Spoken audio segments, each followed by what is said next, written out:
Tomorrow is America's 250th birthday, and this is both good and bad. I'll be your host, Sven Sharpen, for today's episode of Sharpen the Narrative. So, America turns 250 years old tomorrow.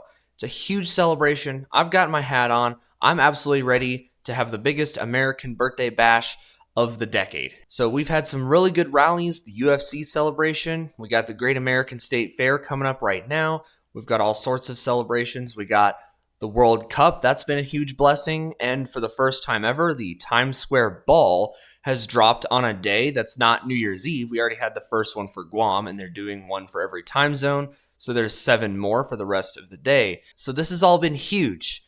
And we've been blessed to have this great day to celebrate such a great nation. But the thing about 250 years is that's about how long an empire tends to last. For example, Great Britain unified in 1707, even though England existed for centuries before that. It's formed in 1707, already had some colonies, and they gave up their last major colony in 1997. So that's 290 years. And sticking with China, I guess, the Qing dynasty formed in 1644 and was overthrown in 1911, which is 267 years. So that's a little more than 250 years. Those are just a couple examples.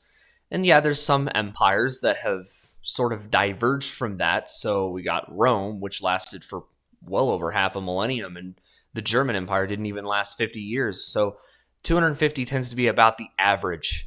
And the thing is, those empires' lifespans were all decided by choices that they made.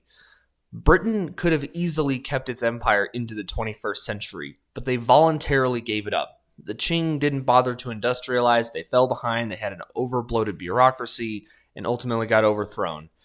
Rome had a really sophisticated civilization for centuries, and even after the West went down, the East still went on for centuries longer. And the thing about the German Empire is they got involved in World War I and didn't even make it to 50 years, so it doesn't take much to destroy an empire, but it takes decades or even centuries to build one. And the United States of America today is at a pretty significant crossroads. This is our generation's year 2000 moment.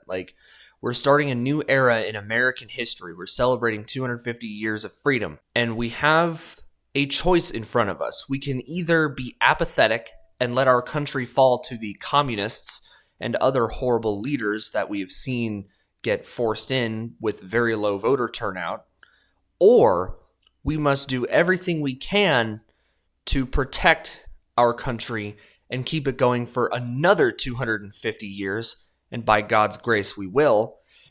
So our parents' apathy have failed us for the last 25 years.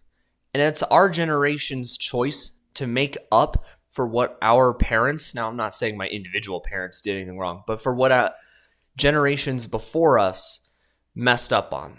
We need to make right on their mistakes, because if we don't, then we won't have a country anymore. Happy 250th birthday, America. God bless you. God bless our families. And God bless the exceptional people that built this country and the exceptional people that will save this country. Have a great Freedom Day weekend, everybody. Goodbye.